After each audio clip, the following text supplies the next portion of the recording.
ऊंचाई का प्रोडक्ट होता है, यानी गुना कर दोगे। तो आयतन में क्या करोगे, लंबाई गुना चौड़ाई गुना ऊंचाई, यानी L into B into H. सीधे सीधे इन तीनों को गुना कर देते हैं, आयतन आ जाता है। इकाई क्या होगा, घन मात्रक के साथ होगा, यानी सेंटीमीटर क्यूब या मीटर क्यूब होगा। ठीक है, आवाज जा रही है ना सभी को, आवाज जा रही होगी। एक बार अगर विनोद के नाम से जो भी बच्चे हो, अगर आवाज नहीं जा रही है तो एक बार लेफ्ट करके ज्वाइन हो जाइए। ठीक है, चलिए। उसके बाद अगर घन दिया हो, आपको पता है घन में क्या होता है, उसकी लंबाई चौड़ाई ऊंचाई सभी क्या होते हैं, सभी बराबर होते हैं आपस में, और सभी को मैं एक भुजा या ए लिख दे रहा हूं। तो अगर ऐसा है तो घन का आयतन क्या होगा, घन का आयतन के लिए आप अगर लंबाई चौड़ाई ऊंचाई को ही आप गुना करोगे, मान लो आप क्या करो, लंबाई गुना चौड़ाई गुना ऊंचाई, तो ये सभी के सभी क्या है, सभी ए के बराबर है ना, तो ए इंटू ए 3 बार गुना कर देते हैं। 3 बार गुना करोगे तो आप लिख सकते हो ए इंटू ए। या तो आप ऐसे लिख सकते हो, या कहोगे ए इंटू ए का मतलब क्या हुआ, ए का घन यानी ए का क्यूब, है ना। तो आयतन क्या होता है, ए का क्यूब। अगर बहुभुजा दिया गया है 5 सेंटीमीटर, तो आयतन क्या होगा, 5 सेंटीमीटर का क्यूब कर दोगे, और यहां से आ जाएगा 125 सेंटीमीटर क्यूब। इस तरीके से हम लोग सोल्व करते हैं। घन में करना काफी आसान है, घन का आयतन कैलकुलेट करना, सीधे सीधे उसका क्यूब कर देते हैं, घन कर देते हैं। ठीक है, सर आपकी आवाज क्लियर नहीं आ रही। आवाज नहीं जा रही, एक बार आप लेफ्ट करके ज्वाइन हुई, हो सकता है आवाज आने लगेगी, नेटवर्क के कारण कई बार ऐसा होता है ना। तो अभी क्या करते हैं, क्वेश्चन करेंगे। तो बिल्कुल आसान सा क्वेश्चन है, लास्ट क्लास में भी हमने सेम क्वेश्चन कराया था, बस डेटा अलग था। ठीक है, तो ट्राई कीजिएगा। घनाभ के आकृति का टंकी है, जिसकी लंबाई दी गई है 10 मीटर, चौड़ाई दिया गया है 5 मीटर, और ऊंचाई भी दिया गया है, गहराई देने का मतलब ऊंचाई दिया गया है 4 मीटर। तो बोला जा रहा है इस टंकी में कितने लीटर पानी आ सकता है ना।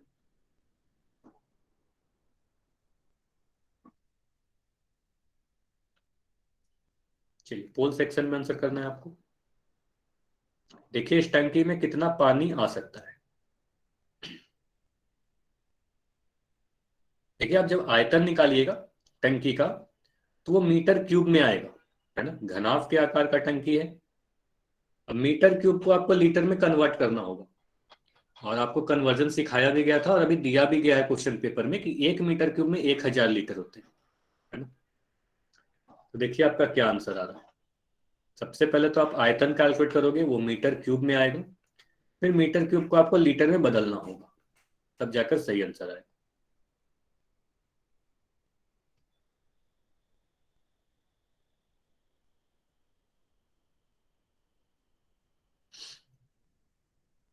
बिल्कुल इसी से मिलता जुलता क्वेश्चन लास्ट क्लास में भी हमने किया था।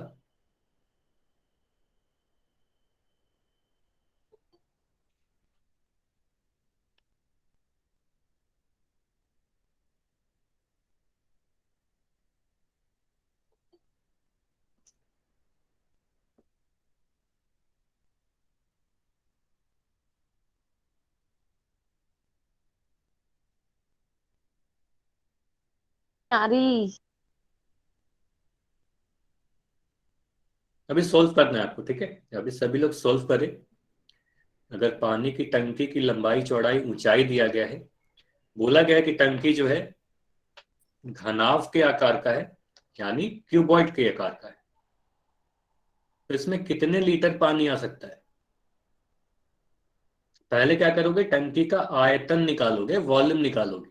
वो जो वॉल्यूम आएगा वो मीटर क्यूब में आएगा, क्योंकि सभी लंबाई चौड़ाई ऊंचाई क्या है, मीटर क्यूब में दिया गया है। फिर मीटर क्यूब को लीटर में बदलोगे, तभी जाकर सही आंसर आएगा।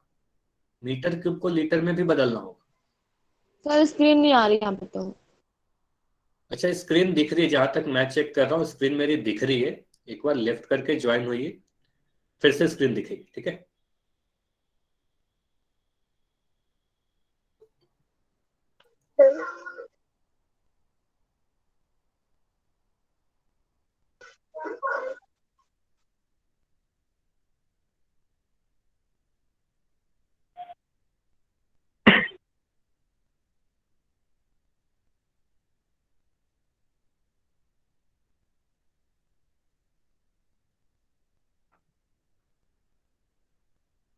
चलिए ट्राई कीजिए। लास्ट क्लास में बिल्कुल सेम क्वेश्चन कराया गया था, बस डेटा अलग अलग थे, है ना। लंबाई चौड़ाई ऊंचाई के मान अलग अलग थे, तो मान बस अलग अलग है, तरीका बिल्कुल वही होगा।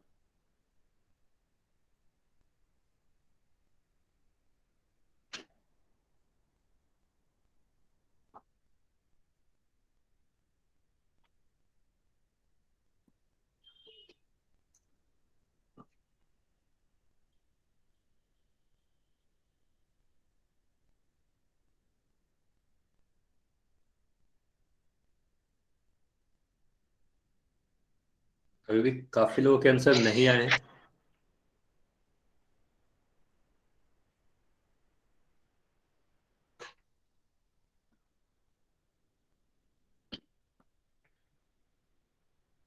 और जिनका आंसर हो गया है थोड़ी देर वेट करेंगे, ठीक है।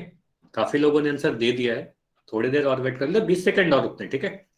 20 सेकंड्स और है, अगर आंसर नहीं किया हो तो जल्दी से आंसर करें, उसके बाद एंड किया जाएगा पोल को।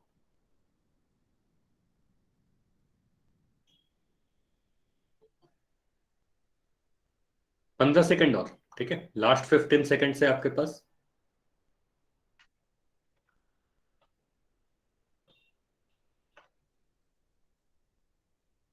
10 सेकंड और, ठीक है। आखिरी 10 सेकंड्स और।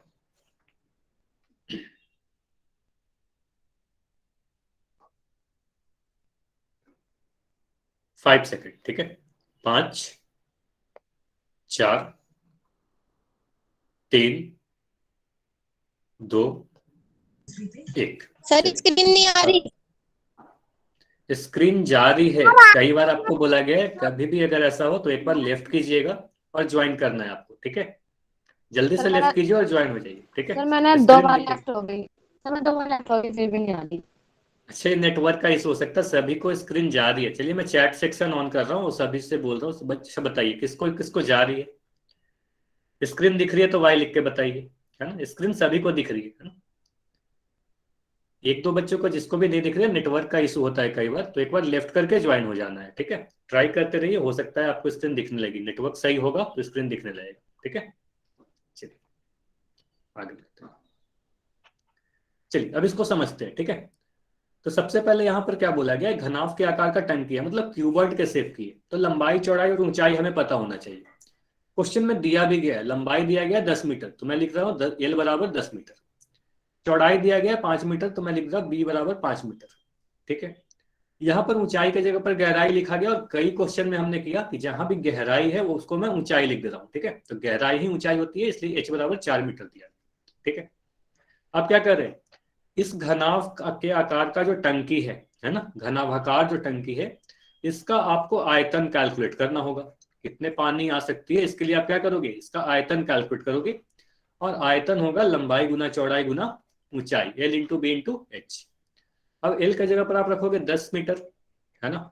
बी की जगह पर आप रखोगे 5 मीटर, सर क्लास लेफ्ट और कर ली एच फिर के भी जगह स्क्रीन पर नहीं आ रही। 4 मीटर, ठीक है। अच्छा, स्क्रीन अभी भी नहीं आ रही है, ठीक है। आप ट्राई करते रहो, नेटवर्क के कारण कई बार ऐसा हो रहा होगा आपके साथ, मैं ये नहीं कह रहा कि नहीं हो सकता है, होता है नेटवर्क के कारण कई बार स्क्रीन नहीं दिख पा रही होगी।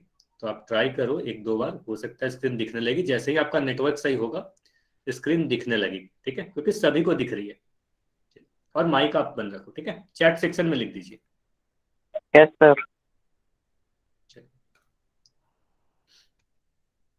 चलिए L into B into H कर दिया, तो 10 meter into 5 meter into 4 meter. अब इसको गुना करोगे तो क्या मिलेगा, ये हमारा 10 मीटर मिला, और 5 मीटर में 4 मीटर को गुना किया तो ये 20 मीटर स्क्वायर मिल गया, ठीक है। अब इन सभी को गुना करोगे तो क्या मिलेगा, 200 मीटर क्यूब मिल गया, ठीक है। क्या मिला, 200 मीटर क्यूब। तो क्या 200 मीटर क्यूब हमारा डी आंसर होगा, हाँ या ना, ये बताइए। यही हमारा सही उत्तर है क्या, यस या नो, ठीक है। तो ये आंसर नहीं है, ठीक है। तो ये आंसर नहीं है, क्योंकि आपको बोला गया लीटर में बताइए, क्योंकि यहाँ पर देखो मीटर क्यूब में आ रहा है हमारा आंसर, तो यूनिट भी आपको देखना है, बस 200 देख के आंसर नहीं करना है, ठीक है। तो आपको क्या करना पड़ता है, आपको ये पता है कि 1 मीटर क्यूब में 1000 लीटर होते हैं, तो 1 मीटर क्यूब में 1000 लीटर होते हैं, तो 200 मीटर क्यूब में कितने लीटर होंगे, तो 200 में 1000 से आप गुना कर दोगे, है ना, 1000 से गुना कर दोगे, जो भी आएगा यही आंसर आएगा। 200 के बाद 3 शून्य और आ जाएगी, है ना, तो ये आंसर होगा। तो जिसका भी माइक ऑन है, विनोद के नाम से जो ही बच्चे हो, आप अपना माइक बंद कर दो प्लीज, ठीक है। चलिए, तो ये क्लियर है। तो ये कितना आया हमारे पास, 2 लाख आ गया, है ना, तो 2 लाख लीटर आ गया। तो इस पानी के टंकी में कितना पानी आएगा, 2 लाख लीटर पानी आएगा। तो पहले क्या किया, एक बार मैं समराइज कर दे रहा हूं। यहां पर कुछ नहीं किया, सीधे सीधे लंबाई चौड़ाई और ऊंचाई अगर दी गई थी तो हमने पहले वॉल्यूम निकाल लिया, है ना, आयतन निकाल लिया टंकी का। लेकिन जब टंकी का आयतन निकाला तो मीटर क्यूब में आया, और मीटर क्यूब को लीटर में बदलना पड़ेगा, क्योंकि क्वेश्चन में बोला गया है कि लीटर में बताइए कितना लीटर पानी आ सकता है ना। तो उसको लीटर में कन्वर्ट कर दिया, कन्वर्जन आपको सिखाया गया था, है ना। तो आंसर आया 2 लाख लीटर। इतना क्लियर है सभी का? अगर ये समझ में आया तो वाई या एन लिख के बताइए, फिर आगे करेंगे, ठीक है। चलिए, तो आगे बढ़ते हैं। तो आज का जो हमारा टॉपिक है, ठीक है, आज का हमारा टॉपिक है, हाँ बताइए, कोई डाउट है क्या? क्षमा, आपको कोई डाउट है तो बताइए। सर आपने शुरू में बताया वो शुरू से बता दो एक बार, मेरे फोन में। अच्छा, आप लोग लेट से, काफी बच्चे लेट से ज्वाइन हुए हो, तो नहीं अभी सर, शुरुआत, मेरे फोन में नेट नहीं था तो अभी डलवाया जस्ट, तो अभी शुरू से। ठीक है, मैं बता रहा हूँ कि आज के क्लास में जो पहला क्वेश्चन था यही क्वेश्चन था, ठीक है। ये क्वेश्चन समझ में आया ना? इसके पहले हम लोगों ने बस रिवीजन कर रहे थे हम लोग कि लास्ट क्लास में क्या पढ़ाया गया था, तो बस फॉर्मूला का रिवीजन करवाया गया था, ठीक है। चलिए, तो आज हमारा जो अगला टॉपिक है आज का, तो आज हम लोग पढ़ने वाले वॉल्यूम ऑफ सिलेंडर, ठीक है।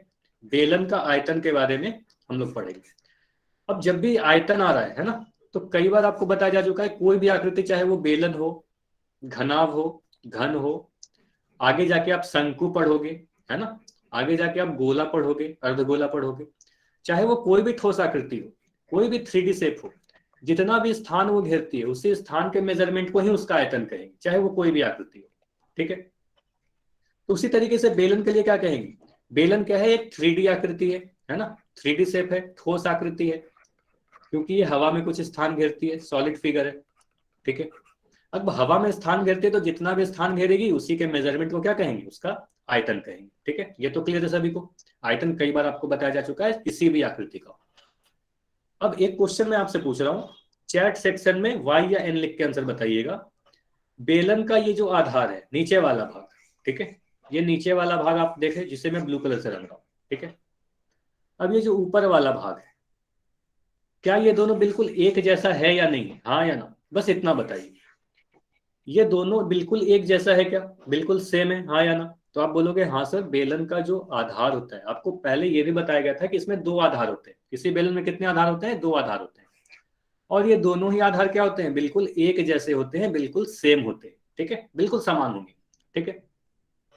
अब लास्ट क्लास में याद करो, आपको एक जनरल फॉर्मूला बताया गया था कि कोई भी ठोस आकृति अगर ऐसा हो जिसका आधार और ऊपर वाला भाग बिल्कुल एक जैसा हो, तो उसका आयतन के लिए अगर आपको कुछ भी नहीं पता तो सीधे सीधे आपको यही लिखना है, बेलन का आयतन, है ना।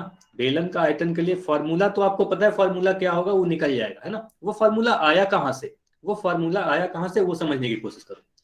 तो बेलन का आयतन के लिए क्या लिखोगे, बेलन का आयतन बराबर आधार का क्षेत्रफल, और ये सारी चीज तभी यूज करोगे जब आधार और ऊपर वाला भाग एक ही रहेगा। तो आप लिखोगे आधार का क्षेत्रफल गुना ऊंचाई, है ना, यही बताया गया था।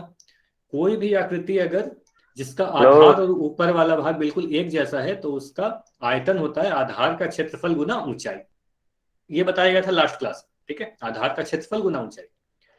अब अगर मैं आधार का क्षेत्रफल कैलकुलेट करने के लिए सोचूं तो आप बोलोगे सर, बेलन का जो आधार होता है वो एक वृत्त होता है ना, अगर इसकी त्रिज्या r के बराबर है ना, त्रिज्या r के बराबर है, तो आधार का क्षेत्रफल कितना होगा, तो आधार का क्षेत्रफल होगा पाई आर स्क्वायर, है ना। किसी भी वृत्त में अगर आपको पता है किसी वृत्त की त्रिज्या अगर r है तो इसका क्षेत्रफल होता है पाई आर स्क्वायर, है ना, तो यहाँ पर लिख दिया पाई आर स्क्वायर। ऊंचाई कितना है, तो इस बेलन का ऊंचाई आपको दिया गया है h, है ना, ऊंचाई कितना दिया गया है, ऊंचाई हमें h दिया गया है। तो आप कहोगे बेलन का जो आयतन होगा, आधार का क्षेत्रफल लिखा पाई आर स्क्वायर, ऊंचाई को गुना कर दिया उसमें, है ना, तो आ गया पाई आर स्क्वायर एच। तो आयतन का क्या फॉर्मूला आया, किसी भी बेलन का आयतन का एक फार्मूला है आपके पास, नीचे में वृत्त का क्षेत्रफल लिखोगे पाई आर स्क्वायर और उसमें h से गुना कर दोगे, है ना। तो आयतन का फार्मूला है पाई आर स्क्वायर। पहले ये बताइए इतना क्लियर है? हाँ पूजा, बताइए क्या डाउट है आपका, जो भी क्वेश्चन है पूछ लीजिए।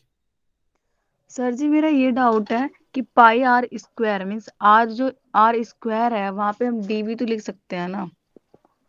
डी लिखोगे तो डी का जनरली मतलब जो होता है वो डायमीटर निकल जाता है ना। अगर डी लिखोगे तो आपको बताना पड़ेगा कि डी हमारा रेडियस है, लेकिन जनरली डी का भी रेडियस को नहीं लेते, त्रिज्या को हमेशा आर ही लेते हैं, है ना। जनरल फॉर्म लिखने के लिए तो हम इस तरीके से भी लिख सकते हैं पाई एक्स स्क्वायर एच, या फिर ऐसे लिख सकते हो पाई एक्स स्क्वायर इंटू वाई। क्या ये गलत होगा? नहीं, ये भी सही होगा।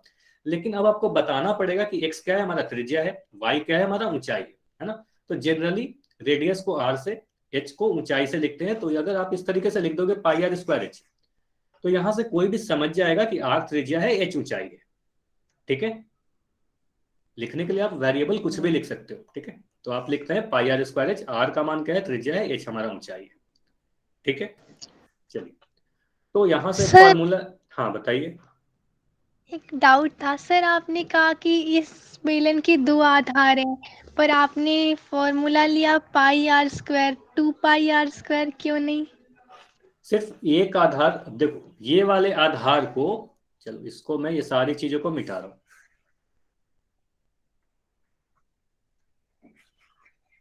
अब देखिए ये हमारे पास एक आधार है, मान लो एक वृत्त ही है। ठीक है, इस वृत्त को जब आप शिफ्ट कराते हो, मान लो वृत्त के आकार का कोई कागज का टुकड़ा है, ठीक है, इसको आप शिफ्ट करते हो, ऊंचाई देते हो इसको, तो ये हमारा ऊंचाई अगर इस तरीके से आएगा तो इस तरीके से हमारा बेलन बन जाएगा। ठीक है, शुरुआत में, इसके शुरुआत में क्या था, एक वृत्त था, इसी को हमने ऊंचाई दिया। इतना क्लियर है? तो एक जनरल फॉर्मूला यही होता है कि जिस भी आकृति को आप ऊंचाई दे रहे हो उसका क्षेत्रफल आप लिखोगे। तो यहां पर हमारे पास वृत्त था, इसका क्षेत्रफल हमारे पास पाई आर स्क्वायर आया। ठीक है, पाई आर स्क्वायर जो आकृति था, इसी को आप ऊंचाई दे रहे हो एच, है ना।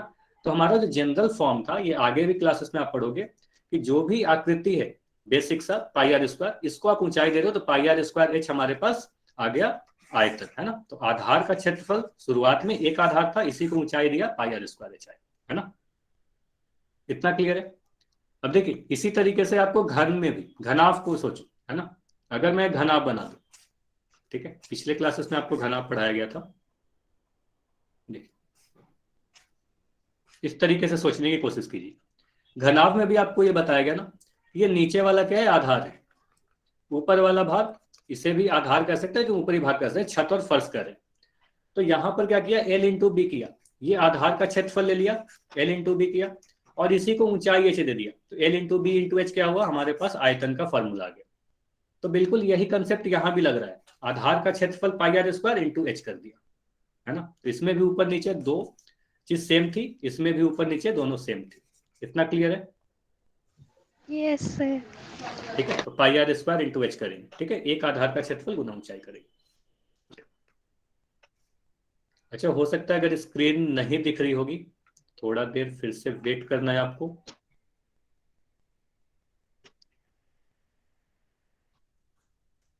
और फिर से स्क्रीन दिखेगी तो बताइएगा।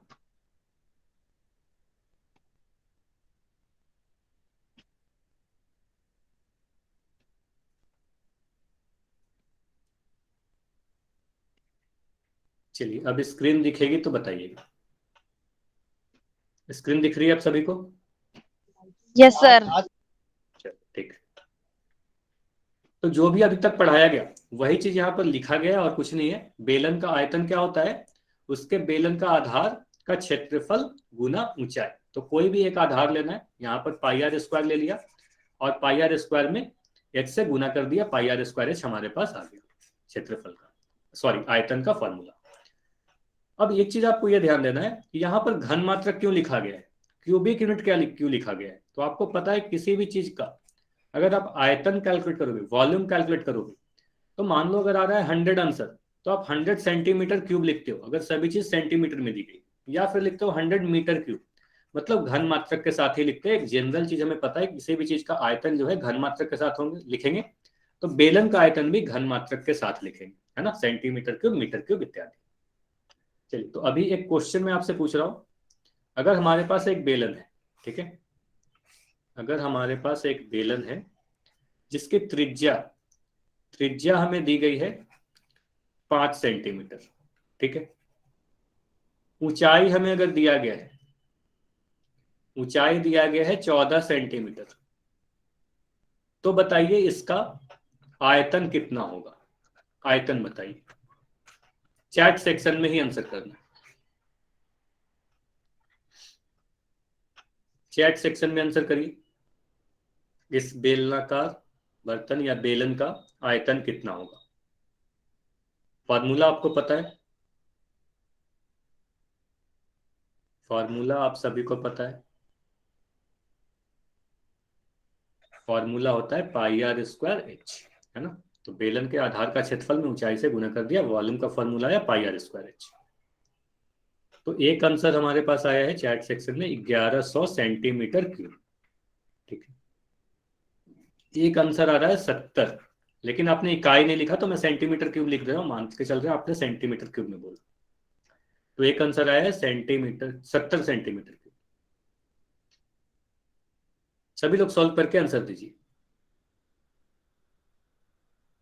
एक आंसर आया है 1100, अच्छा एक आंसर आ रहा है 1584, है ना। एक आंसर आया है 1584 सेंटीमीटर क्यूब, ठीक है। आयतन पूछा जा रहा है। अच्छा एक आंसर आया 2200। चलिए 4 आंसर आ गए हैं अलग अलग, तो अब क्लोज करते हैं, ठीक है। अब देखते हैं कौन सा हमारा सही उत्तर होगा। पाई आर स्क्वायर एच करते हैं। अब कुछ नहीं करना, आपको सीधे सीधे मान ही भरने। पाई का मान रखोगे 22/7, है ना, पाई का मान आपने रखा 22/7। आर का मान क्या है? आर का मान त्रिज्या 5 सेंटीमीटर दिया गया है, तो मैं लिख रहा हूं 5 का वर्ग, ठीक है, 5 का वर्ग लिख दिया, ठीक है। एच ऊंचाई कितना है? तो ऊंचाई आपको दिख रहा है 14 सेंटीमीटर, तो यहां पर लिख दिया 14, ठीक है। यूनिट क्या लिखेंगे? सेंटीमीटर क्यूब लिख देंगे, क्योंकि आयतन की बात की जा रही है, ऊंचाई और रेडियस सेंटीमीटर में दिया गया है। अब इसको आगे सोल्व करते हैं। तो 22/7, 5 का वर्ग क्या लिखोगे? 5 × 5, और यहां पर लिख दोगे 14 सेंटीमीटर क्यूब। अब इसको बस सोल्व करना है, काटना है इसको। 7 से अगर मैं 14 को काटूं, कितने बार में कटेगा? 2 बार में कटेगा। 7 से 14 2 बार में कटेगा। अब 22 × 5 करो। 22 को 5 से अगर मैं गुना कर दूं तो क्या आएगा? 22 को 5 से अगर गुना करोगे तो आपको मिलेगा 110, ठीक है। 5 को मैं 2 से गुना कर रहा हूं तो क्या मिल रहा है? 10 मिल रहा है ना। तो यहां से आपको मिल जाएगा 1100 सेंटीमीटर क्यूब, है ना। तो कौन सा आंसर सही था? ये पहला वाला आंसर सही था, 1100 सेंटीमीटर क्यूब। जिनके भी आंसर थे सभी के सही थे, ठीक है, 1100 सेंटीमीटर। ये समझ में आया? सर ये कितना क्लियर है? 22/7 कैसे आया? पाई का मान कितना होता है? पाई का मान 22/7 होता है ना। ये तो आपको याद होने चाहिए, अब तक कई बार यूज कर चुका है, सर्कल में, वृत्त में, है ना। पाई का मान 22/7 और 3.14 में कुछ भी ले सकते हो, लेकिन 22/7 इसलिए लिया गया क्योंकि ऊंचाई देखो 14 सेंटीमीटर है। मुझे पता था कि वो 14 7 से कट जाएगा, है ना, इसलिए 22/7 कर दिया, ठीक है। चलिए तो अब ये क्वेश्चन करते हैं। पहला क्वेश्चन है आज का आपके सामने, होल सेक्शन में आंसर देना है। यहां पर बोला गया है, अभी मैं क्वेश्चन को समझा दे रहा हूं, ठीक है। अभी कोई भी ट्राई नहीं करोगे, अभी पहले क्वेश्चन को समझ लेना है। देखो बोला गया एक मंदिर में खंभे, मंदिर का जो खंभा है कैसा है? बेलनाकार है, मतलब सिलेंड्रिकल शेप में उसका पिलर है, कुछ इस प्रकार का, ठीक है। चलिए अब यहां बोला गया एक प्रत्येक खंभे का जो आधार है वो 20 सेंटीमीटर त्रिज्या का एक वृत्तीय क्षेत्र है। अगर वृत्तीय क्षेत्र नहीं भी दिया गया है, आपको ये पता है कि ये बेलनाकार है, तो आपको पता है उसका आधार क्या होगा? वृत्त होगा, सर्कल होगा, है ना। तो इसकी त्रिज्या दी गई है, जो आधार है हमारे पास इस पिलर का या खंभा का, इसका त्रिज्या आपको दे दिया गया। त्रिज्या कितना दिया गया? त्रिज्या हमारे पास है 20 सेंटीमीटर, ठीक है। चलिए इसका ऊंचाई भी दे दिया गया, इस पिलर का ऊंचाई आपको दिया गया। ऊंचाई कितना दिया गया? ऊंचाई दे दिया गया है आपको 10 मीटर। अब यहां पर ध्यान दीजिएगा, एक हमें सेंटीमीटर में दिया गया, एक मीटर में दिया गया, तो या तो सेंटीमीटर को मीटर में बदल देना, मीटर को सेंटीमीटर में बदल देना, ठीक है। तो पूछा जा रहा है ऐसा ऐसा अगर 14 खंबा बनाना हो तो इसको बनाने में कितने कंक्रीट मिश्रण की आवश्यकता होगी, ठीक है। तो कंक्रीट कहाँ पे भरा जाएगा? इस पिलर के अंदर भरा जाएगा, इस पूरे भाग में कंक्रीट को भरा जाएगा। तो आपको देखना है कि इस पिलर का वॉल्यूम कितना है, आयतन कितना है। एक पिलर का वॉल्यूम निकालिएगा, एक पिलर का आयतन कैलकुलेट कीजिएगा, फिर उसको 14 से मल्टीप्लाई करना होगा। चलिए ट्राई कीजिए, पोल सेक्शन में आंसर करना।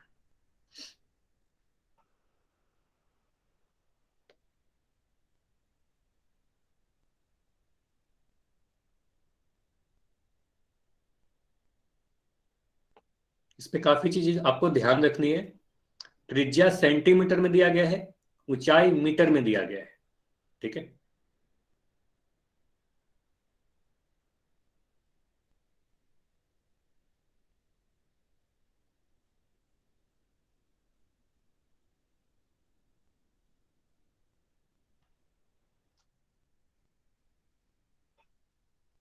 देखिए क्या आ रहा है सोल्व करने के बाद। पहले क्या करोगे, एक पिलर का आयतन निकालोगे। अच्छा यहाँ पर एक क्वेश्चन ये भी उठ सकता है कि सर आयतन क्यों कैलकुलेट करते हैं, वॉल्यूम क्यों कैलकुलेट करते हैं? क्योंकि वो पिलर कंक्रीट कहाँ भरा जाएगा, वो पिलर के अंदर पूरा कंक्रीट भरा जाएगा, मतलब जितना भी स्थान वो पिलर घेरेगा उन सभी जगहों पर कंक्रीट भरा जाएगा, है ना। तो यहाँ से आपको आयतन कैलकुलेट करना पड़ेगा कि वॉल्यूम कैलकुलेट करना पड़ेगा कि कंक्रीट कितना स्थान घेरी है, वो पिलर कितना स्थान घेरे हुए। फिर एक पिलर का आप आयतन कैलकुलेट करोगे, उसमें 14 से गुना कर दोगे, तो पता चलेगा 14 खंभा बनाने में कितने कंक्रीट की आवश्यकता होगी। सभी लोग ट्राई कीजिएगा, अभी समय दिया जा रहा है आपको।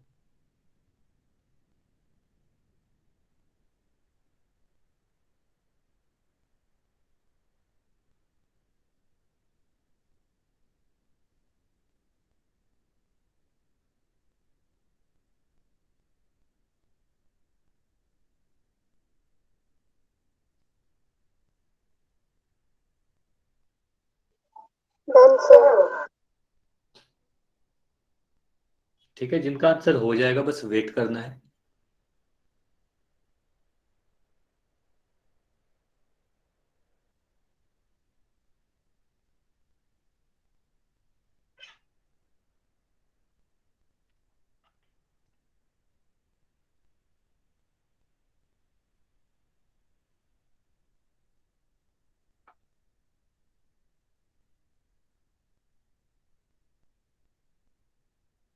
खंबे का आकार दिया गया बेलन के आकार का है ना, तो बेलन का आयतन का फॉर्मूला भी आपको पता है।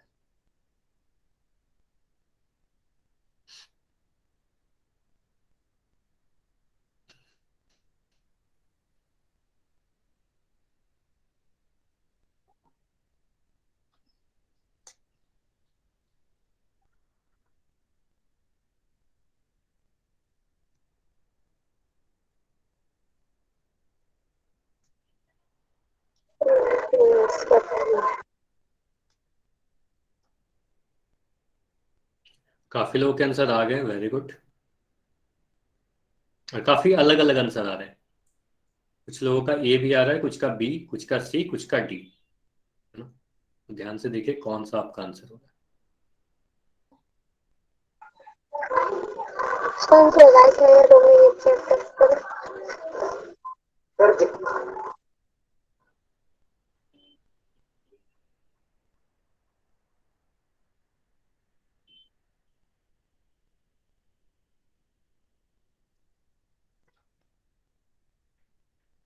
चलिए 20 सेकेंड और रुकते हैं, ठीक है, 20 सेकेंड्स और रुकते हैं।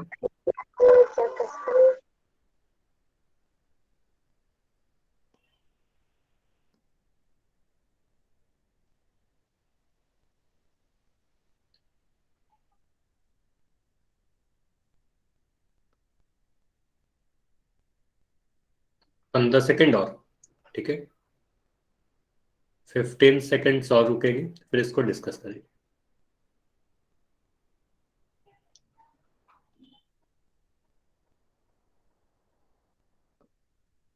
10 सेकेंड्स, लास्ट 10 सेकेंड्स और है आपके पास।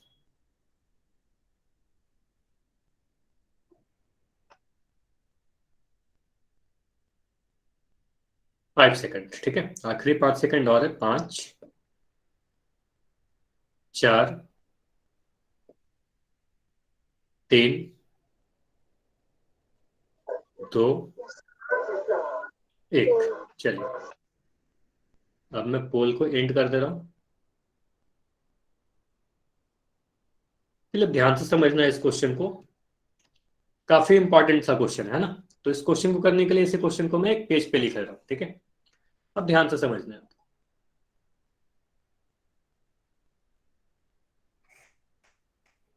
देखिए यहां पर बोला जा रहा है कि एक खंबे का आधार जो है 20 सेंटीमीटर त्रिज्या वाले वृत्तीय क्षेत्र है। मतलब जो भी वृत्त है, त्रिज्या दी गई है 20 सेंटीमीटर, सेंटीमीटर में दिया गया, ठीक है। ऊंचाई जो है, जो भी बेलनाकार पिलर है उसका ऊंचाई दिया गया है 10 मीटर, है ना, 10 मीटर दिया गया है। अब हमें साफ दिख रहा है कि 1 सेंटीमीटर में दिया गया, 1 मीटर में दिया गया। तो सीधे सीधे अगर फॉर्मूला में ध्यान से देखेगा, आपको पता है ये पिलर कैसा है, बेलन के आकार का है ना, बेलन के आकार का है। इसमें त्रिज्या भी आपको पता है, ऊंचाई भी आपको पता है, लेकिन प्रॉब्लम यह है कि 1 सेंटीमीटर में 1 मीटर में। अब बताइए सीधे सीधे अगर मैं इस तरीके से लिख दूं, पाई के जगह पर पाई रख दूं, आर के जगह पर मैं 20 का वर्ग लिख दूं और एच के जगह पर मैं 10 लिख दूं, तो क्या हमारा सही उत्तर आ पाएगा? तो नहीं, ऐसे सही नहीं आएगा। क्योंकि एक चीज आपको पता है कि मैथ्स में जब भी आप सोल्व करते हो तो सभी इकाई सेम होनी चाहिए। सभी को या तो सेंटीमीटर में बदल दो या सभी को मीटर में बदल दो, है ना। तो या तो सभी को सेंटीमीटर में बदलेंगे या सभी को मीटर में बदलेंगे। अगर मैं सभी ऑप्शंस को देखूं, है ना, सभी ऑप्शंस में आपको दिख रहा है मीटर लिखा हुआ है ना, मीटर मीटर मीटर मीटर। तो मीटर में है तो सभी को मैं मीटर में बदल देना चाहूंगा, है ना। तो क्या करते हैं, त्रिज्या को आप मीटर में बदल दो। तो मुझे बताओ 20 सेंटीमीटर को अगर मीटर में आप बदलोगे तो क्या लिखोगे? 20 सेंटीमीटर में कितना मीटर होगा? तो आप बोलोगे 20 सेंटीमीटर को अगर मैं सेंटीमीटर को मीटर में बदलना रहता है, इस तरीके से जाते हो उल्टा, छोटा से बड़ा की तरफ, तो आप 100 से भाग लगा देते हो, है ना, 100 से आप भाग लगा देते हो। तो ये सारे कन्वर्जन आपको पता होने चाहिए, है ना। कन्वर्जन आपको हमेशा कोई भी क्वेश्चन में यूज पड़ सकता है। तो आप लिखोगे 20 सेंटीमीटर बराबर, पहले मैं कन्वर्ट ही कर दे रहा हूँ, ठीक है। 20 सेंटीमीटर और क्या करोगे, 20/100 लिख दोगे, इतना मीटर। अब क्या किया, एक शून्य से एक शून्य काट दिया, अब क्या आया 2/10, और 2/10 को क्या लिखोगे 0.2 मीटर, ठीक है। तो मैं क्या लिख रहा हूँ 0.2 मीटर, ठीक है। इतना में कोई डाउट है तो अभी तक में पूछ लीजिए, इतना में कोई डाउट है तो माइक ऑन करके पूछिए, ठीक है। तो क्या किया, त्रिज्या भी मीटर में आ गया, ऊंचाई भी मीटर में आ गया, ठीक है, 0.2 मीटर और 10 मीटर। चलिए अब आगे बढ़ते हैं, एक खंबे का वॉल्यूम निकालते हैं, है ना। एक खंबे का आयतन आप निकालते हो, तो एक खंबे का आप अगर आयतन निकालेंगे तो आपको पता है खंबा कैसा है, बेलनाकार है, बेलनाकार है। वॉल्यूम का फॉर्मूला क्या होगा, आयतन का फॉर्मूला होगा πr² इंटू एच। तो पाई के जगह पर आप रखोगे 22/7, ठीक है। आर के जगह पर आप क्या रखोगे 0.2, है ना, 0.2 का स्क्वायर, या मैं लिख दे रहा हूँ 0.2 इंटू 0.2, क्योंकि आपको पता है 0.2 का जब वर्ग करोगे तो आप 0.2 को 2 बार गुना करोगे, तो 0.2 इंटू 0.2 इंटू एच, यानी ऊंचाई 10 लग दिया, ठीक है। इतना क्लियर है। और यहाँ पर क्या लिखेंगे, मीटर क्यूब लिखेंगे। अब मीटर क्यों लिख रहे हैं, क्योंकि ऊंचाई भी हमें मीटर में है और ये दोनों त्रिज्या को भी हमने मीटर में बदल दिया, है ना। तो मीटर 3 बार गुना हुआ हो गया तो मीटर क्यूब लिख दिया। यहां तक क्लियर है, यही हमारा एक खंबे का आयतन आया। अच्छा रिपीट करना कन्वर्जन, तो कन्वर्जन में देखो आपको ये पता है कि सेंटीमीटर से, बस इतना ध्यान दीजिए, सेंटीमीटर से मीटर में बदलने के लिए 100 से डिवाइड कर देते हैं। तो 20 में मैं 100 से भाग लगा दिया, तो 20 में जैसे ही 100 से भाग लगाओगे तो आपको मिलेगा 2/10, और 2/10 को आप लिखोगे 0.2, है ना। तो बस इसी तरीके से किया। चलिए यहां तक क्लियर है सभी को। तो ये हमारा आंसर नहीं होगा, ये अभी क्या हुआ, एक खंबे का आयतन आया है। आपको ऐसा ऐसा कितना खंबा बनाना है, ऐसा ऐसा क्वेश्चन में बोला गया 14 खंबा की बात की जा रही है, तो 14 खंबे बनाने, 14 खंबे। तो 14 खंबे का आयतन निकालोगे। अच्छा इसको देखो मैं इसी तरीके से छोड़ दे रहा हूँ, ठीक है, इसको मैं गुना नहीं कर रहा पूरा, गुना करोगे तो कैलकुलेशन काफी लंबा चला जाएगा आपका। तो इसको मैं इसी तरीके से छोड़ दे रहा हूँ। अब बोल रहा हूँ 14 खंबे का आयतन निकालेंगे। अगर आप 14 खंबे का आयतन निकालोगे तो क्या करोगे, इसी आयतन में 14 से गुना कर दोगे। तो इसमें मैं 14 से गुना कर दे रहा हूँ, ठीक है, इसमें मैं 14 से गुना कर दे रहा हूँ, 14 इंटू 22/7 इंटू 0.2 इंटू 0.2 इंटू 10, है ना, और ये मीटर क्यूब में आ जाएगा, ठीक है। इतना क्लियर है। अब इस कैलकुलेशन को ध्यान से देखिएगा, कैलकुलेशन में किस तरीके से कर रहा हूं। ये 0.2 को, ये ध्यान दीजिएगा, अगर मैं लिख रहा हूं 0.2, इसको मैं पॉइंट को हटा दूं तो नीचे 10 लिख सकता हूं, है ना, 2/10 हो जाएगा। अगर मैं लिख रहा हूं 0.25, है ना, अगर मैं 0.25 लिख रहा हूँ तो अगर ये पॉइंट हटाऊंगा नीचे क्या लिखूंगा बताइए? 10 अब इस बार 10 नहीं लिखेंगे, देखो पॉइंट के बाद 2 डिजिट है ना यहाँ पर, 100 इस बार 100 लिखेंगे। ठीक है, अगर मैं लिख दूं 1.25273, अब इस बार पॉइंट हटाओगे तो 1000 लिखना पड़ेगा। मतलब Yes, डेसिमल के बाद पॉइंट के बाद जितना डिजिट है उतना जीरो आता है नीचे। ठीक है, तो ये चीज आपको पता होना Yes, sir. चाहिए। चलिए अब आगे बढ़ते हैं। तो मैं ये पॉइंट अगर हटा रहा हूं यहां से तो नीचे में 10 लिख दे रहा हूँ। ठीक है, इस पॉइंट को मैं हटा रहा हूँ तो फिर से नीचे में 10 लिख दे रहा हूँ। अब देखो लाल कलर का जो ऐसे बना ना, इसका मतलब पॉइंट वहां पर नहीं है, वो 2/10 है, वो 2/10 है। अब देखिए 7 से मैं काट रहा हूँ 14 को, 7 के साथ आप भी काटते चलो, 7 से मैं 14 का था, 2 बार में कट गया। ठीक है, ये मेरा 10 से 10 तो कट जाएगा पूरा, इतना क्लियर है। अब इसको देखिए क्या क्या मिल गया आपको, 2 गुना 22 गुना 2 गुना 2 बट्टा में 10 सेंटीमीटर क्यूब। अब यहां पर देखिए इस 2 को इस 2 से गुना किया, कितना आया? 4 आया। 4 गुना 2 किया, कितना आया? 8 आया। कितना आया? 8 आया।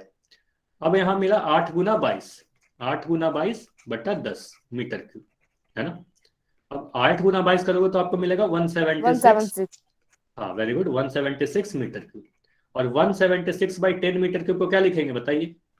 नीचे में एक जीरो है ना, तो नीचे में एक जीरो है तो एक दाएं हाथ की तरफ से हाँ 17.6 लिखेंगे, है ना। तो दाएं तरफ से आपको देखना है एक डिजिट के बाद पॉइंट आ जाएगा, तो 17.6 मीटर क्यूब हमारा इस क्वेश्चन का आंसर होगा। यही आयतन आया, ये क्या आया? 14 खंबे का आयतन आया है। अब जब 14 खंबे का ये आयतन है तो वहीं पर कंक्रीट डालेंगे, तो इतना ही कंक्रीट की आवश्यकता होगी। ये क्लियर है? तो आंसर कौन सा सही होगा हमारा? ऑप्शन नंबर सी हमारा सही उत्तर था। ऑप्शन नंबर सी सही उत्तर था। सर मेरा आंसर सही था।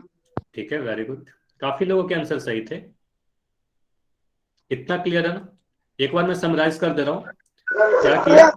सबसे पहले यही किया, रेडियस को मीटर में बदल दिया क्योंकि ऊंचाई भी मीटर में दी गई थी। ठीक है, एक खंबे का आयतन निकाल दिया। ठीक है, एक खंबे का आयतन निकालने के बाद 14 खंबे का आयतन निकाल, फिर 14 खंबे का आयतन जो भी आया वही हमारा आंसर हो गया। अच्छा, एक किसी का डाउट है कि 176 बाई 10 कटेगा कि नहीं? बिल्कुल कटेगा। 176 बाई 10 को आप काटोगे, अगर 2 से काटोगे तो यहां पर आ जाएगा आपका 5, यहां पर आपको आएगा, आप बताना कौन सा आसान है। ठीक है, 2 से मैं काट दिया 5 से, इसको मैं काटूंगा तो 2 से 8 बार में काटूंगा, फिर 2 से 8 बार में काटूंगा, है ना। तो यहां से आया आपके पास 88/5। आप क्या करोगे?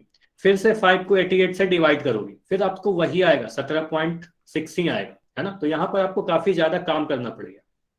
तो 10 से अगर कभी नीचे में इस तरीके से ध्यान से देखिए। ठीक है, कुछ टिप्स है आपके लिए, एक चीज मैं बता रहा हूँ। मान लो कभी आपके पास ऐसा आ जाए 2436/100, तो इसको 2 से काटना मत। ठीक है, 2 से काटोगे तो कैलकुलेशन लंबा जाएगा, है ना। तो आप क्या करोगे? नीचे में 2 जीरो है तो यहाँ पर लिख दोगे 24.36। ठीक है, समझ में आया? अच्छा, आवाज नहीं आ रही है आपकी, चैट सेक्शन में लिख दीजिए। ठीक है, माइक बंद करके चैट सेक्शन में लिख दीजिए। चलिए अगला क्वेश्चन करते हैं। अगले क्वेश्चन में आपको दिया गया है, अब ध्यान से, पहले क्वेश्चन काफी बड़ा सा क्वेश्चन है, मैं क्वेश्चन को पहले समझा दे रहा हूं। ठीक है, चलिए पहले क्वेश्चन को समझ लीजिए। ठीक है, उसके बाद करते हैं। ठीक है, जो भी डाउट है आपको। एक पेंसिल है। ठीक है, पेंसिल कैसा है? लकड़ी का पेंसिल है, बेलन के रूप में, है ना। बेलनाकार पेंसिल है, आपको पता है बेल, जो भी पेंसिल है बेलन के आकार की होती है। तो उसमें से दोनों आधार को देखो, दोनों एंड पॉइंट्स को देखो तो दोनों सर्कल दिखते हैं, है ना। तो बेलन की आकृति की है। इसके अंदर अभ्यंतर मतलब इसके अंदर क्या भरा हुआ है? ग्रेफाइट भरा हुआ है, जिससे आप लिखते हो काले कलर का, उसे ग्रेफाइट कहते हैं। ठीक है, तो वो ग्रेफाइट का है। अब इसमें बस यही बोला गया है, पहले लाइन में यही बोला गया कि एक पेंसिल है, लकड़ी का पेंसिल है, उसके अंदर ग्रेफाइट भरा हुआ है ना। ठीक है, पेंसिल का जो व्यास है वो 7 मिलीमीटर है। पेंसिल का व्यास दिया गया है, डायमीटर दी गई है 7 mm, मिलीमीटर में दिया गया है। ठीक है, अब ग्रेफाइट जो उसके अंदर भरा हुआ है ना, जो भी ग्रेफाइट भरा हुआ है, ग्रेफाइट का डायमीटर दिया गया है 1 मिलीमीटर। ठीक है, ये पेंसिल का है ना, और ये ग्रेफाइट का है 1 मिलीमीटर। अब पेंसिल की लंबाई 14 सेंटीमीटर है। मान लो अगर पेंसिल की ये पूरी लंबाई 14 सेंटीमीटर के बराबर है तो ये एक तरीके से ऊंचाई हो गया, बेलन का ऊंचाई हो गया, है ना। ऊंचाई 14 सेंटीमीटर हो गई। तो आपसे यहाँ पर दो चीजें पूछी जा रही है, एक तो लकड़ी का आयतन बता दीजिए और ग्रेफाइट का आयतन बता दीजिए। तो ग्रेफाइट का भी आयतन पूछा जा रहा है, लकड़ी का भी आयतन पूछा जा रहा है। तो सॉल्व करने का कोशिश करना है आपको, होल सेक्शन में आंसर करना है, फिर मैं बताऊंगा, ठीक है? पहले खुद से ट्राई कर लीजिए। देखिए लकड़ी का आयतन कैसे आएगा, पेंसिल ग्रेफाइट का आयतन कैसे आएगा।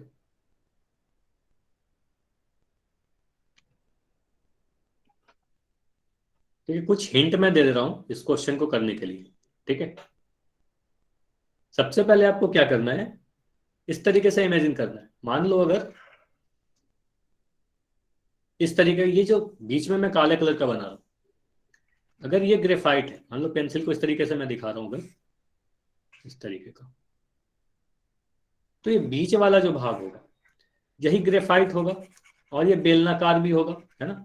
तो पहले आपको ग्रेफाइट का वॉल्यूम निकाल लेना है। पहले क्या करोगे, ग्रेफाइट का आयतन कैलकुलेट कर लोगे, पाई आर स्क्वायर एच फार्मूला लगा। सर पहले डायमीटर को रेडियस में चेंज नहीं करेंगे? हाँ बिल्कुल करेंगे, बिना रेडियस में चेंज करे नहीं बनेगा, ठीक है?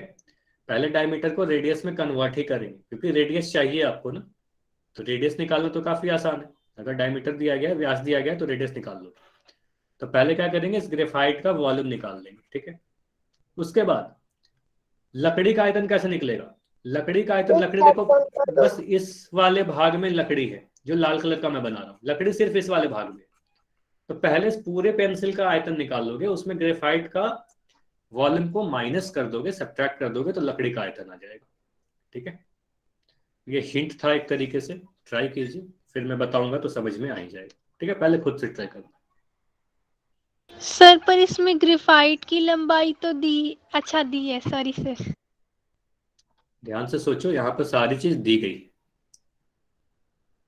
तो क्वेश्चन में कभी ऐसा नहीं होता कि सारी चीज दी जाती है। एक अगर अच्छा क्वेश्चन आपके सामने आएगा तो काफी इंफॉर्मेशन छुपा के दी जाती है, तो आपको सोचना पड़ता है।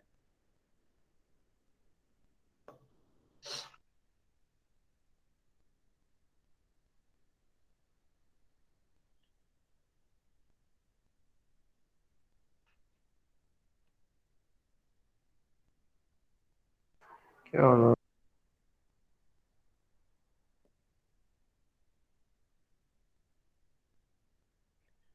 ठीक है निबिसा, आपने सोल्व अगर कर लिया तो पोल सेक्शन में आंसर दीजिए। अभी आपका आंसर दिख तो नहीं पा रहा, ठीक है? फिर ट्राई करते हैं, मैं बनाऊंगा तो फिर बताना, ठीक है? समझ में आया?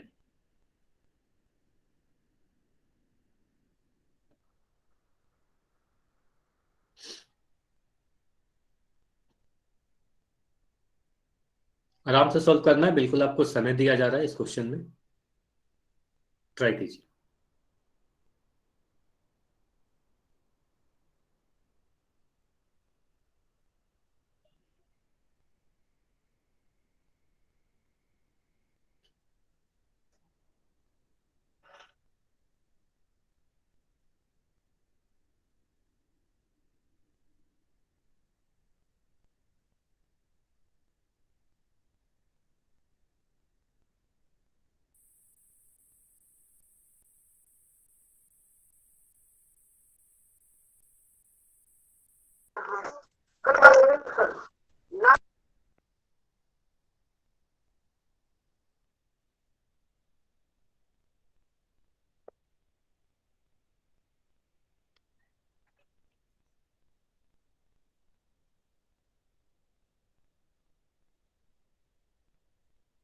इस क्वेश्चन में समय इसलिए दिया जा रहा है क्योंकि इस क्वेश्चन को हो सकता है आपको करने में समय लगे। ट्राई कीजिए, सॉल्व कीजिए। पहले आपको ग्रेफाइट का आयतन कैलकुलेट करना है, ठीक है?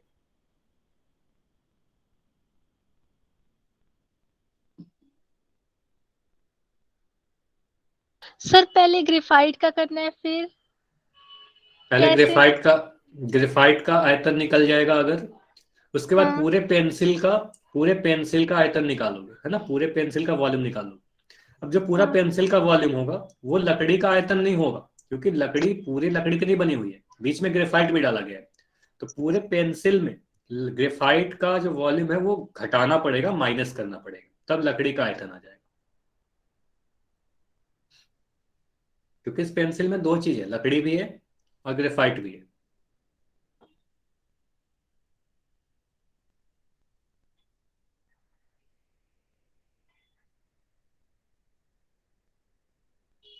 चलिए 20 सेकंड्स और रुकते हैं, ठीक है। अगर नहीं भी हो पाया है फिर मैं सॉल्व करूंगा, तब आपको समझना है कि आपको समझ में आ रहा है या नहीं हो रहा है, ठीक है। ऐसे काफी लोगों के आंसर सही आए हैं, काफी अच्छी बात है, काफी लोगों के आंसर सही आए।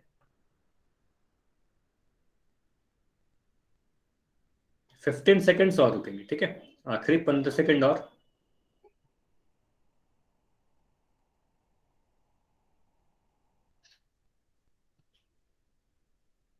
टेन सेकंड्स और।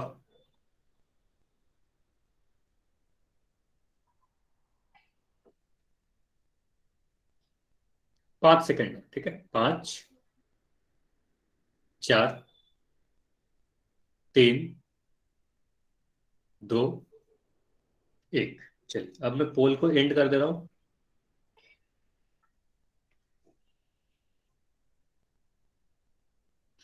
अब समझना है। चलिए चैट सेक्शन में कोई कुछ नहीं लिखेगा अभी, जब भी डाउट होगा, जब मैं समझा रहा हूँ उस वक्त अगर कोई डाउट हो तो उसी वक्त आप चैट सेक्शन में लिख दीजिएगा, ठीक है। अभी इसको समझने की कोशिश करते हैं, ठीक है। तो आपको पता है इस क्वेश्चन को मैं एक नए पेज पे लिख ले रहा हूं, ठीक है। चलिए अब देखिए क्या क्या बोला गया है इस क्वेश्चन में। एक पेंसिल है ना, मान लेते हैं कुछ इस प्रकार का हमारे पास एक पेंसिल है।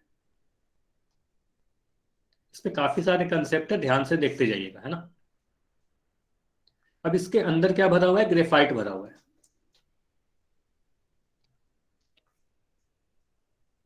इसके अंदर ग्रेफाइट भरा हुआ है, ये जो मैं काले कलर का बना रहा हूं, ठीक है, इस तरीके का हमारा अंदर में ग्रेफाइट है।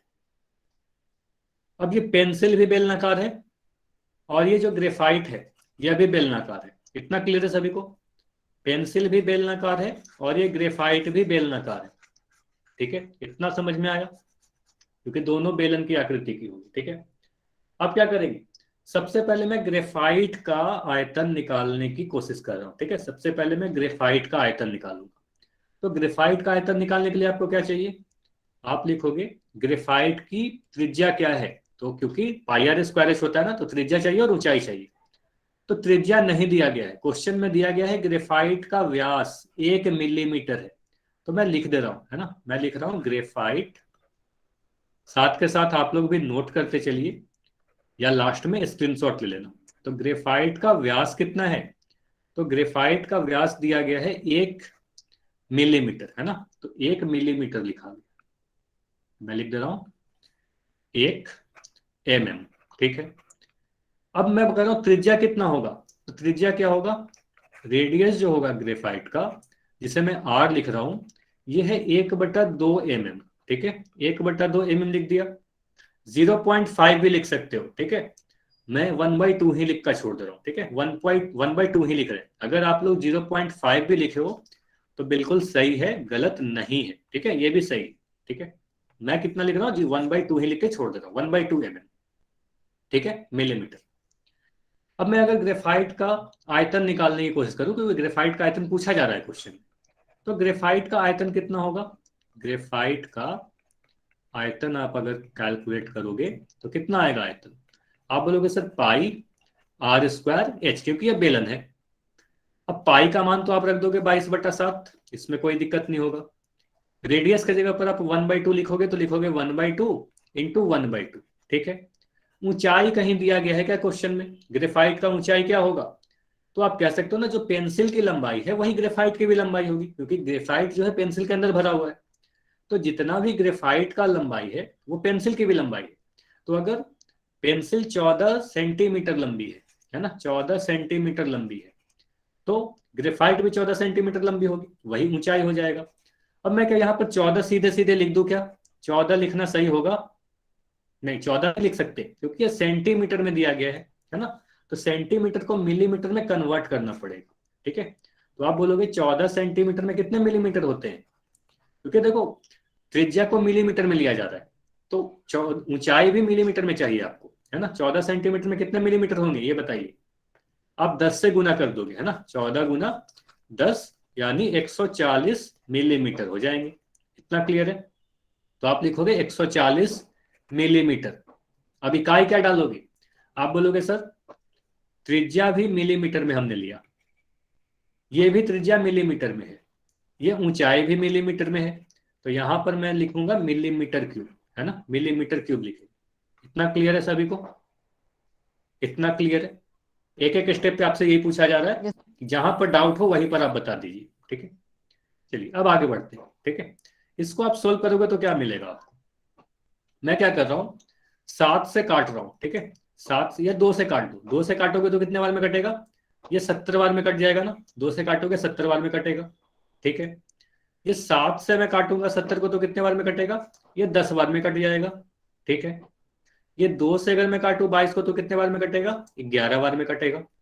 तो यहां से आपको क्या मिला? 11 × 10 मिलीमीटर क्यूब, यानी ग्रेफाइट का आयतन तो आ गया 110 मिलीमीटर क्यूब।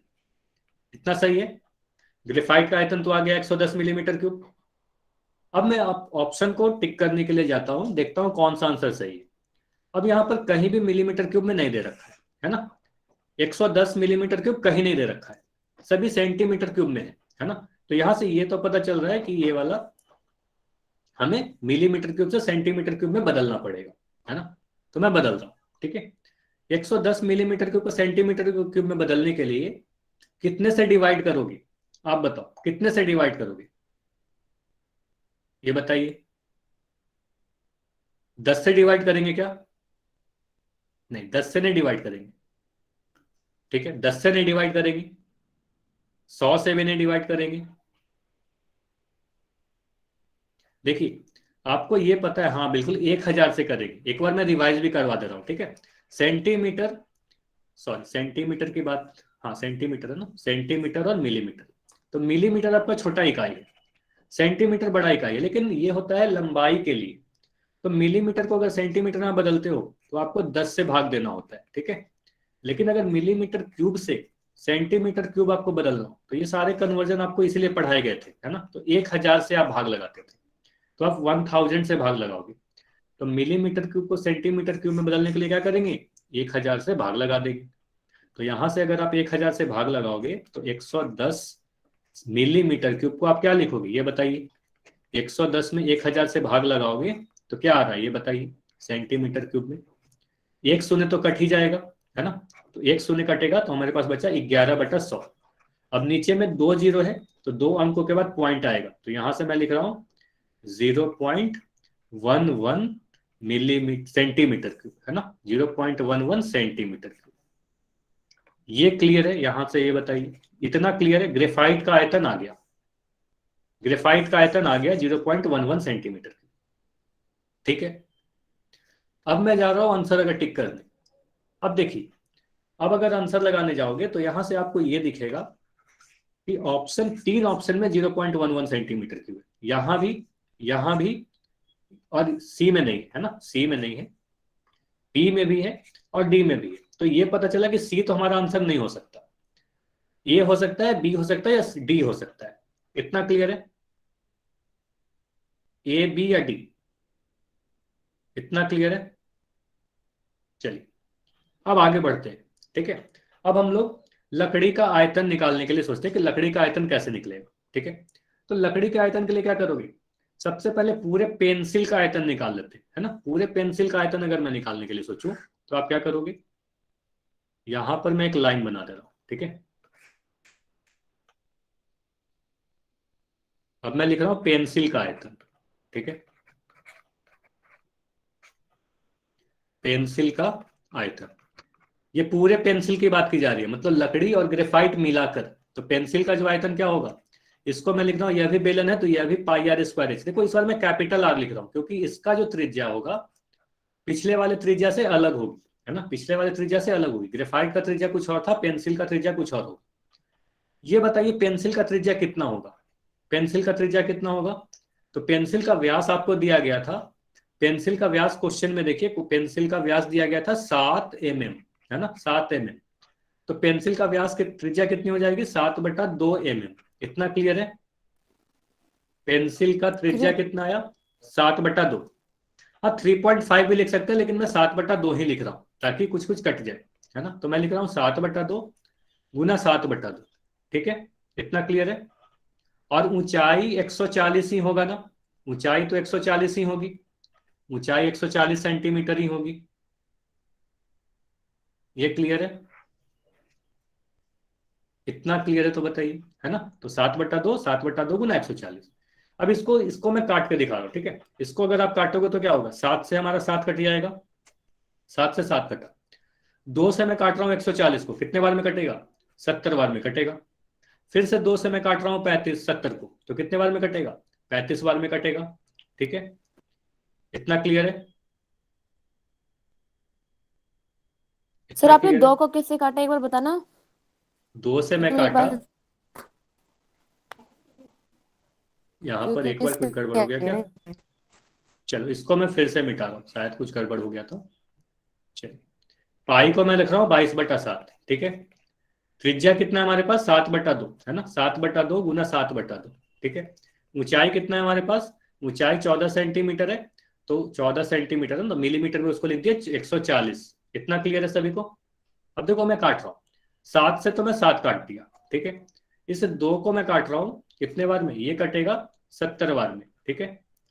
फिर इस 2 से मैं काट रहा हूँ इसको 35 बार में, ठीक है, ये 35 बार में, इतना क्लियर है। चलिए अब आगे बढ़ते हैं। 22 गुना 7 आप करोगे तो क्या मिलेगा, 22 गुना 7 करोगे तो आपको मिलेगा 154, है ना, 154 गुना 35। अब 154 को 35 से गुना करोगे तो क्या मिलेगा, ये बताइए, 154 को 35 से गुना करोगे तो क्या मिलेगा, 5390 मिल रहा है, हाँ 5390 मिलेगा, ठीक है, वेरी गुड, 5390 मिलेगा, ठीक है। और इकाई क्या डालोगे, तो इकाई आप डालोगे मिलीमीटर क्यूब डालोगे ना, क्योंकि सभी कुछ मिलीमीटर में यूज कर रहे हैं, है ना, तो आप लिखोगे मिलीमीटर क्यूब, इतना क्लियर है। 5390 मिलीमीटर क्यूब पेंसिल का आयतन आया, ठीक है। अब इसको क्या करेंगे, इसको सेंटीमीटर क्यूब में बदल दे रहे हैं, है ना। इसको सेंटीमीटर क्यूब में बदलने के लिए क्या करेंगे, अभी आपको बताया गया था कि मिलीमीटर क्यूब से सेंटीमीटर क्यूब बदलने के लिए 1000 से भाग लगा देते हैं। तो इसको आप 1000 से भाग लगाओगे अगर, तो क्या करोगे, 5390/1000, और यहां पर लिख दोगे सेंटीमीटर क्यूब, और ये आपके पास आ जाएगा, एक शून्य तो यहीं पर कट जाएगा हमारा, और हमारे पास बचा 5.39 सेंटीमीटर क्यूब, इतना क्लियर है। ये आंसर होगा क्या, तो ये आंसर नहीं होने वाला है, ठीक है। अभी देखिए आपने क्या निकाला, सबसे पहले आपने निकाला ग्रेफाइट का आयतन, ठीक है, फिर आपने निकाला ये पेंसिल का आयतन। अब आपको लकड़ी का आयतन पता करना है, तो आप ध्यान से समझिए लकड़ी का आयतन कौन सा होगा। लकड़ी देखो किस भाग में है, लकड़ी सिर्फ इस वाले भाग में, ये लाल वाले भाग में, है ना।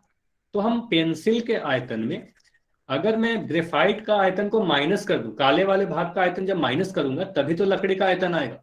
तो आप लकड़ी का आयतन निकालने के लिए क्या करोगे, लकड़ी के आयतन के लिए आप क्या करोगे, अगर आप लिखोगे लकड़ी का आयतन, तो यहां पर आपको लिखना होगा पेंसिल का आयतन में से, पेंसिल का आयतन माइनस ग्रेफाइट का आयतन, मतलब 5.39 में से आपको 0.11 सब्ट्रैक्ट करना पड़ेगा। तो 5.39 में से आप 0.11 को सब्ट्रैक्ट करोगे तो क्या मिलेगा आपको, यहां पर मिलेगा 8, 2, 5, तो आपको मिलेगा 5.28 सेंटीमीटर क्यूब, ये क्लियर है। तो 5.28 सेंटीमीटर क्यूब लकड़ी का आयतन हुआ। तो हम कह सकते हैं आंसर कौन सा सही होगा हमारा, ऑप्शन बी हमारा सही था, लकड़ी का आयतन 5.28 सेंटीमीटर क्यूब और ग्रेफाइट का आयतन 0.11 सेंटीमीटर क्यूब। चलिए सबसे पहले तो मैं ये बोलूंगा, इस सॉल्यूशन का स्क्रीनशॉट आपको लेना है पहले, है ना, इस सॉल्यूशन का स्क्रीनशॉट लेना है आपको, और बाद में इसको खुद से सॉल्व करना है, ठीक है, खुद से सॉल्व कर लोगे तभी सीखोगे, ठीक है, बाद में खुद से सॉल्व करना है। चलिए अभी होमवर्क नोट करना है आपको।